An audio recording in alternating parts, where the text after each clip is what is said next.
하나님의 말씀 창세기 39장 1절로 6절까지 보겠습니다. 구약성경 61면입니다. 구약성경 61면 창세기 39장 1절로 6절 다 함께 한 목소리로 봉독합니다. 요셉이 이끌려 애굽에 내려가매 바로의 신하 친의 대장 애굽 사람 보디발이 그를 그리로 데려간 이스마엘 사람의 손에서 요셉을 사니라. 여호와께서 요셉과 함께 하심으로 그가 형통한 자가 되어 그의 주인 애굽 사람의 집에 있으니 그의 주인이 여호와께서 그와 함께 하심을 보며 또 여호와께서 그의 범사에 형통하게 하심을 보았더라.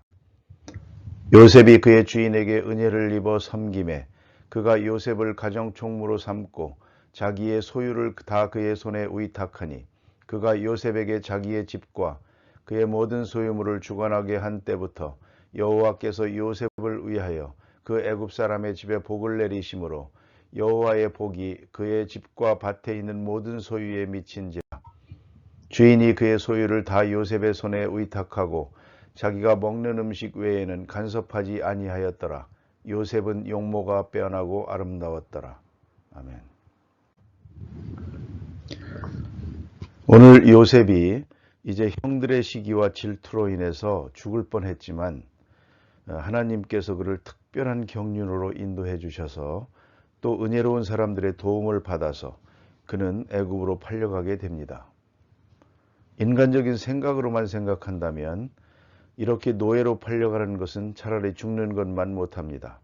그걸 알아야 됩니다. 차라리 죽여버리는 게 낫지 노예로 팔면 한평생을 죽는 고생을 해야 됩니다. 죽는다는 것, 그저 잠깐 고생 치르고 나면 낫지 한평생을 노예로 살면서 쇠사슬에 묶여서 산다고 생각해 보십시오. 이게 사는 것입니까? 살아도 사는 게 아닙니다. 너무 어려운 고생을 하고 있는 것입니다. 고생이 너무 지나칠 때는 차라리 살지 않는 것이 낫습니다. 우리가 전도서에도 보지 않습니까? 복된 자가 있나니 그랬습니다. 나지 않은 자가 복이 있고 나았으면 일찍이 죽은 자가 복이 있고 아니면 지금이라도 빨리 죽는 자가 복이 있다.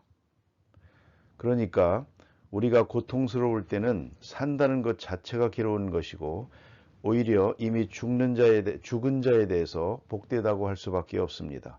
이미 죽은 자에 대해서, 그러니까 죽음을 더 큰 복으로 받아들일 수밖에 없는 것입니다. 산다는 것 자체가 그렇게 어려울 때는 말입니다. 때때로 우리는 그런 글을 봅니다. 책에 보면 산다는 것은 아름다운 것이다. 그랬습니다. 암과 더불어 투병하는 그 생활 속에서도 산다는 것은 아름답다. 그렇게 썼습디다마는 그러나 우리가 깊이 생각해 보십시다. 때로는 죽는 것이 나을 때가 있습니다. 요셉의 경우는 더욱 그렇습니다. 노예로 팔린다는 것, 그것은 죽음만 못합니다. 그러나 노예로 이렇게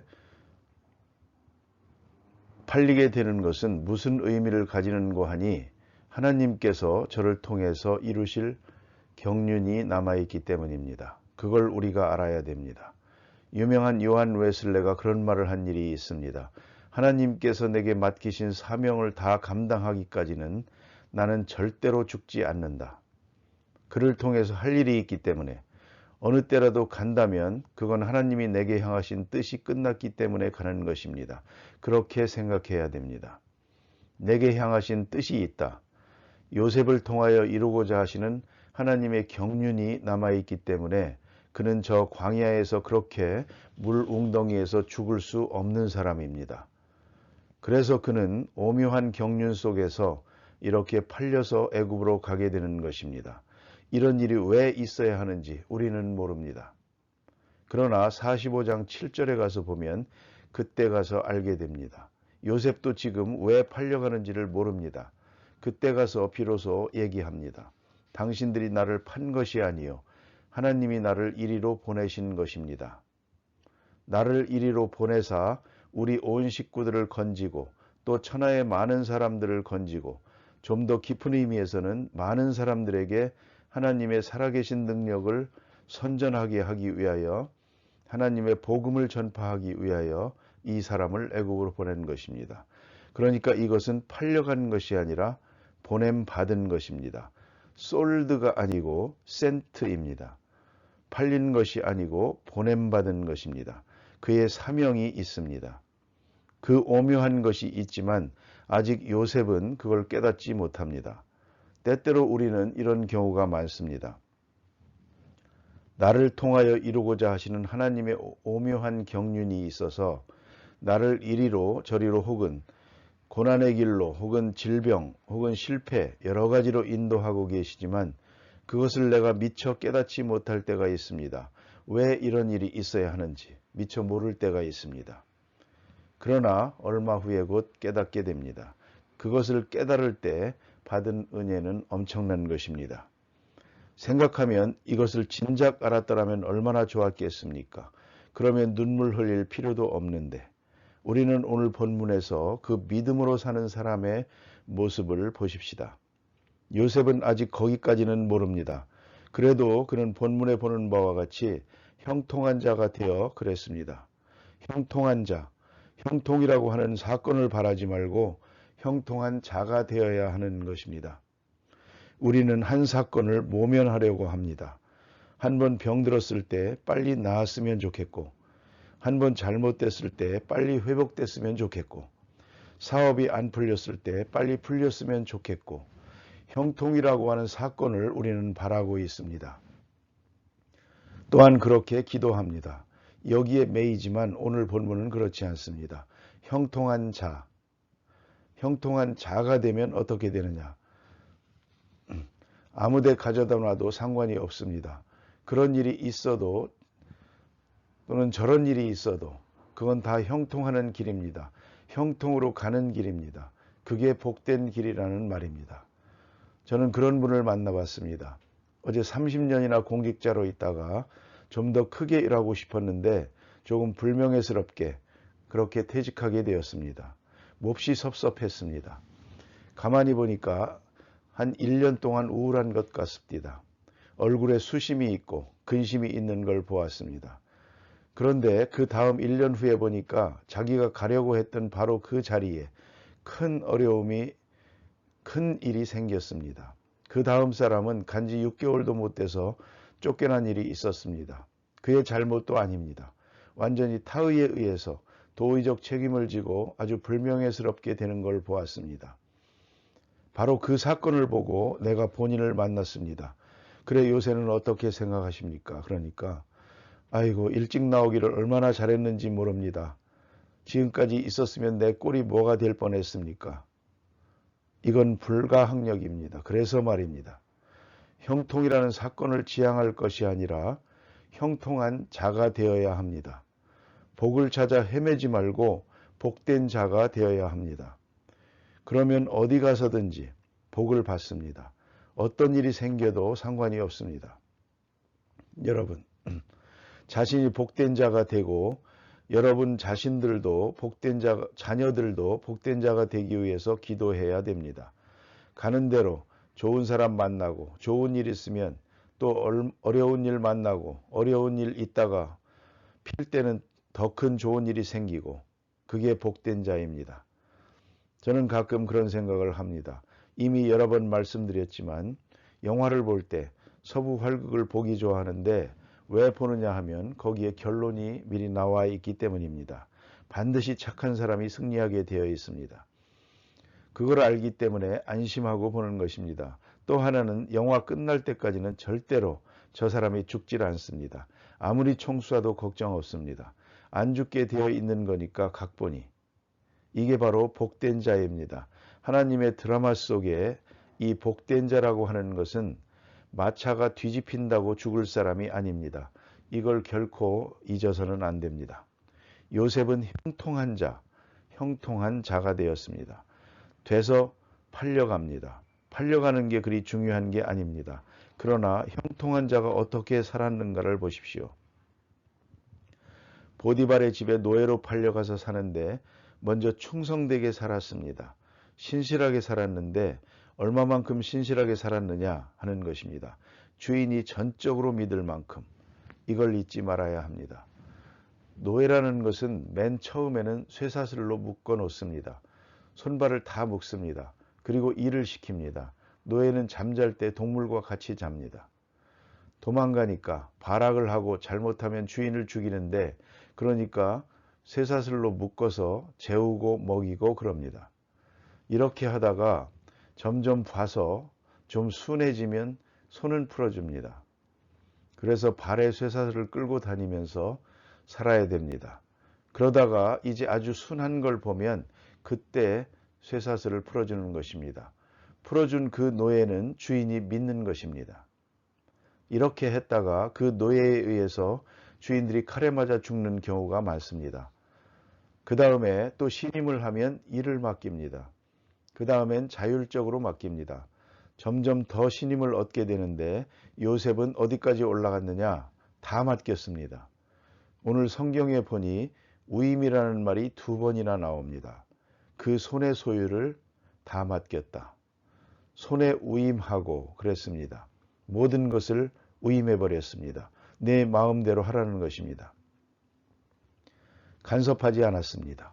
얼마나 요셉이 성실했으면 이 젊은 사람이 이럴 수 있겠는가 하는 것입니다. 그러니까 이 노예 생활이 얼마인가? 근 10년이 넘는 이런 생활을 하면서도 신실하게 한 단계 한 단계 소위 크레딧을 쌓아 올린 것입니다. 믿게 된 것입니다. 하루아침에 된 것이 아닙니다. 될 수도 없습니다. 믿음이 하루아침에 됩니까?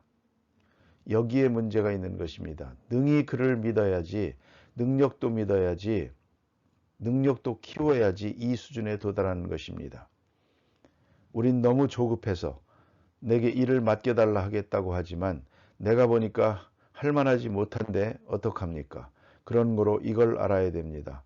요셉은 노예입니다. 노예란 원래 도덕성이 없는 것입니다. 도덕적 책임도 없습니다. 노예 주제에 선하고 의롭고 진실하고 악하고 이건 말이 안 됩니다. 그저 마음대로 살다가 마음대로 죽는 것이지 주인이 하라는 대로 살다가 이것이 노예인데 이 사람은 노예이지만 성실하게 아주 성실하게 주인이 전적으로 믿을 만큼 모든 것을 맡길 만큼 성실하게 살았습니다. 또 그렇게 성실하게 살았더니 또 조금 전 주신 말씀처럼 형통한 자가 됐으니까 그가 하는 일은 다 형통합니다. 농사를 하면 농사가 잘 됩니다. 동물을 키우면 동물이 잘 됩니다. 화초를 키워도 잘 됩니다. 형통한 자입니다. 화분 하나 키워도 말라빠져 죽고 개를 키워도 말라 죽고 이건 나쁜 손입니다. 문제 있는 손입니다. 형통한 자가 되어 모든 일에 형통하다. 그것을 주인이 알아봤습니다. 이 사람이 보통 사람이 아니구나. 이번에 사온 저 노예는 인물만 준수할 뿐만 아니라 저건 특별한 사람이다. 여호와께서 저 때문에 우리 가정에 복을 준다는 것을 알게 됩니다. 그러면 여기서 우리가 암시하고 깨달아야 될 것이 있습니다. 그것은 그가 하나님 앞에 기도했다는 것입니다. 경건한 자로 기도하고 하나님의 말씀대로 살아가는 것을 봤습니다. 하나님을 섬기는 사람이기 때문에 저가 섬기는 하나님이 있어서 아마도 성경에는 없지만 이런 대화가 오고 갔으리라고 충분히 짐작할 수가 있습니다. 보디발이 묻지 않았겠습니까? 너는 노예인데 어떻게 이렇게 성실하냐? 어떻게 거짓말을 안 하냐? 왜 이렇게 신실하냐? 아마도 그는 대답했을 것입니다. 나는 하나님을 섬깁니다. 나는 하나님 앞에 살고 있습니다. 사람의 눈치 볼 게 없습니다. 나는 하나님 앞에 성실합니다. 하나님 앞에 진실하려고 하는 것뿐입니다. 죄송스럽지만 주인을 위해서 이러는 건 아닙니다. 내가 하나님의 사람으로 살아가고 있을 뿐입니다. 꼭 그랬을 것 같습니다. 이때에 보디발은 깊이 생각합니다. 마음에 큰 충격을 받습니다. 그리고 그를 믿게 됩니다. 그 다음에 형통하는 일을 봅니다. 일이 잘 되는 걸 볼 때 그는 여기서 본문대로 깨닫습니다. 여호와께서 그의 범사에 형통케 하심을 보았더라. 하나님이 함께 한다는 것을 보았더라. 깨달았습니다. 보디발이 충분히 알 만큼. 그래서 그를 믿었습니다. 그를 믿고 온 재산을 다 맡기게 됩니다. 이쯤 되면 예수님 논법대로 하면 보디발이 절반은 하나님 믿은 것입니다. 하나님 믿는 것 반대하지 않고 하나님 믿는 것 허락하고 하나님 믿는 사람은 다르다는 것을 보았기 때문에 보디발의 마음이 벌써 이만큼 열렸다는 말입니다. 그래서 그의 손에 모든 것을 맡겼습니다.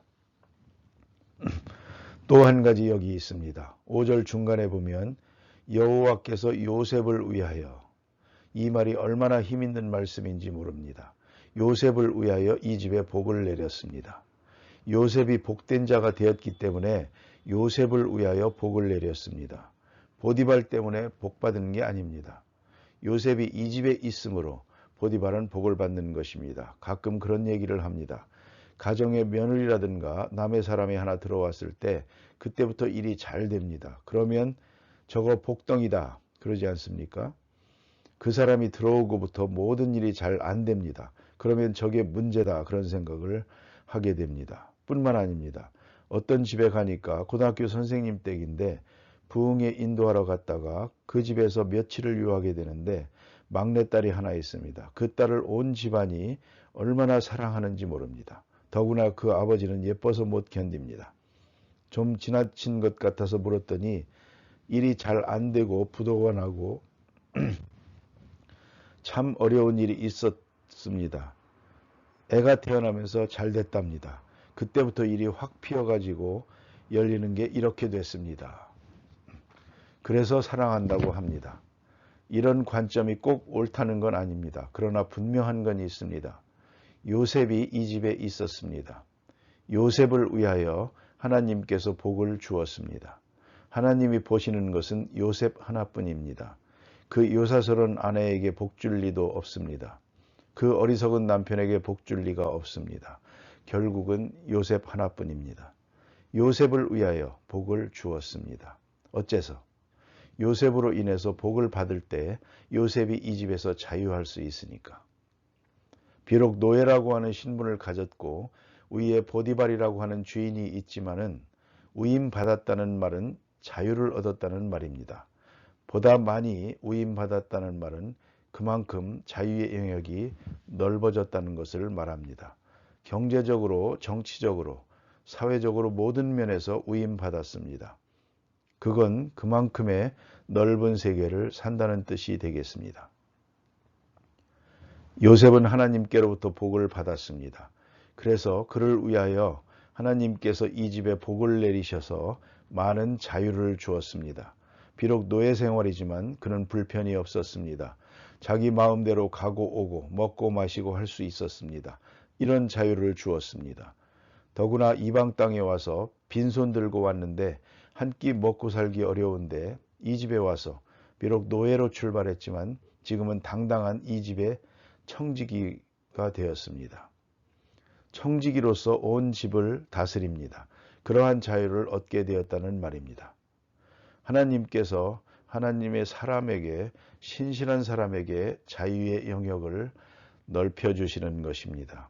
이로써 그는 여기서부터 또 그 다음 단계로 하나님의 뜻을 이루어가게 됩니다. 기도하십시다.